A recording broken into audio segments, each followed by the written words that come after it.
존경하는 국회 인사청문특별위원회 이재정 위원장님과 위원님 여러분, 의정활동으로 바쁘신 중에도 저에 대한 인사청문회를 위하여 귀중한 시간을 내어주신 위원장님과 위원님들께 깊은 존경과 감사의 인사를 드립니다. 오늘 제가 민의의 전당인 이곳 국회에 헌법재판소장 후보자로 서게 된 것은 저에게 과분한 영예입니다. 그러나 다른 한편으로 국민의 대표이신 위원장님과 위원님들 앞에서 부족한 저를 드러내어 헌법재판소장을 감당할 자질과 능력 등을 갖추었는지를 검증받는 청문회의 무게감으로 두렵고 떨리는 마음이기도 합니다. 저는 이번 청문회의 취지와 중요성을 명심하면서 위원님들의 질의를 주권자인 국민을 대변하여 하시는 말씀으로 여기고 솔직하고 성실하게 답변 드릴 것을 약속드립니다. 존경하는 위원장님, 위원님 여러분, 저는 1994년 3월 부산지방법원 판사로 임명된 이후 2024년 12월 27일 대법관의 소임을 마치고 퇴직할 때까지 30년이 넘는 시간을 법관으로 봉직하였습니다. 그렇기에 제가 그동안 법관의 길을 걸어오면서 쌓아온 경험과 생각 그리고 마음가짐이 어떠했는지를 위원님들에게 말씀드리고자 합니다. 저는 선배 법관들에게서 성실함과 겸허함을 보고 배웠습니다. 사회적 경험이 부족한 젊은 법관이 올바른 판단을 하려면 법정의 모든 주장을 정성을 다하여 경청하고 증거와 기록을 성실하게 검토하고 숙고하여야 한다는 가르침을 줄곧 들었습니다. 돌이켜보면 제가 법관으로 판단을 하는 위치에 있었지만 다툼의 원인과 해결책을 둘러싼 서로 다른 주장과 변론을 듣고 각각의 의미와 무게를 저울질하며 판단하는 동안 실은 제 자신이 사람과 세상을 알고 배워왔다고 생각합니다. 수많은 사건에서 내린 저의 판단이 당사자들에게 납득할 만한 것으로 받아들여지기를 저는 간절히 소망하였는데 만일 그 소망이 이루어졌다면 그것은 법정에서 서로 다른 관점의 주장을 내세우면서도 합리적인 방향으로 해결책을 찾으려 함께 노력하였던 당사자와 소송 대리인 등 모든 이들의 지혜가 모아져서 이루어진 것이라고 여겼고 그런 겸허함을 잃지 않으려고 하였습니다. 제가 법원을 떠나 헌법재판소에 파견되어 헌법연구관으로 근무한 4년은 두고두고 마음에 새길 교훈을 얻은 시간이었습니다. 법률의 의미가 무엇이고 어떤 경우 적용되어야 타당한지 문제될 때 저는 기존 선례의 입장에 의문을 가져보고 보다 깊이 고민하는 것에 익숙하지 않았던 편이었습니다. 그런데 헌법을 기준으로 다양한 관점에서 법률의 정당성 여부를 연구 검토하는 과정에 참여하고 헌법재판관님들의 깊이 있는 논의와 판단을 지켜보면서 저희 관념 속에만 자리 잡고 있었던 헌법의 최고 규범성을 깊이 실감할 수 있었습니다. 그 시절 법원 밖에서 법원의 재판을 바라보던 동료 헌법 연구관들과 논쟁하고 함께 고민하였던 경험은 법관의 재판이 어떠해야 하는가에 관하여 제 나름의 헌법적 관점을 얻을 수 있는 소중한 계기가 되었습니다.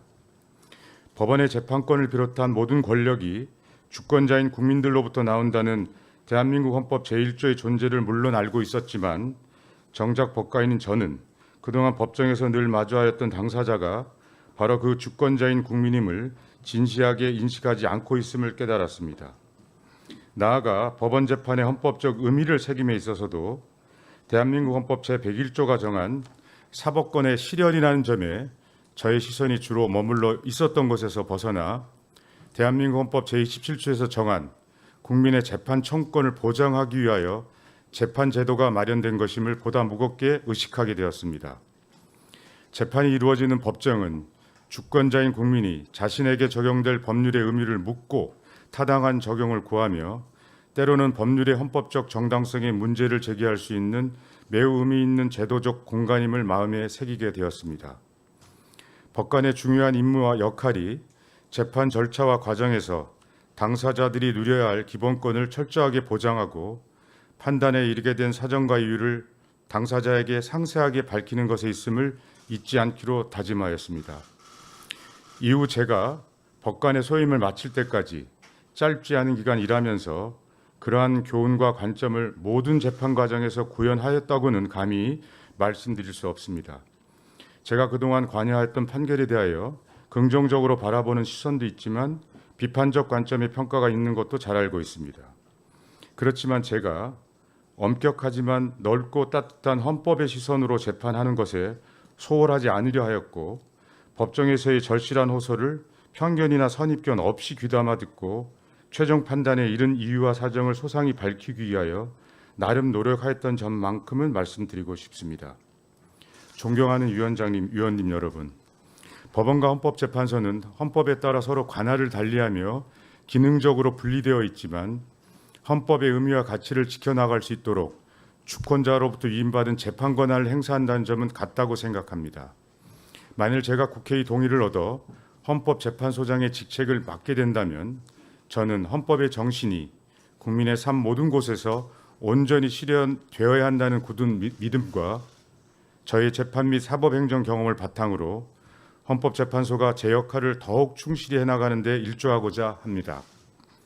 저는 2024년 말 우리 사회는 계엄과 탄핵으로 인한 정치적 혼란 속에 민주주의와 법치주의의 의미에 대한 중대한 질문에 직면했습니다. 헌법재판소가 지난 37년 동안의 부단한 노력을 통해 쌓아온 국민의 신뢰에도 불구하고 헌법재판소의 심판을 둘러싼 여러 갈등이 발생하였습니다. 국민의 기대와 의문이 교차하는 가운데 헌법재판관들은 신중하고 치열한 심리를 거쳐 그 책무를 다하였습니다. 현행 헌법이 국민의 기본권을 보장하고 헌법적 가치를 수호하기 위한 최후의 보루로서 설계한 헌법재판소는 우리 국민이 평화적으로 국가적 위기를 극복하고 다시 한번 민주주의의 회복력을 입증할 수 있도록 하는 토대가 되었습니다. 그러나 헌법재판소가 헌법질서 수호라는 주권자의 명령을 더욱 잘 받들고 재판 과정에서 발생하는 갈등과 상처를 치유하며 국민의 마음을 모아나가기 위해서는 겸허한 자기 성찰과 끊임없는 노력이 계속되어야 한다고 생각합니다. 이 자리를 빌어서 부족하나마 제 소견을 말씀드리고자 합니다. 저는 우리 사회에 정치의 사법화와 사법의 정치화를 우려하는 목소리가 있음을 늘 의식하겠습니다. 그 조언에 귀를 기울이겠습니다.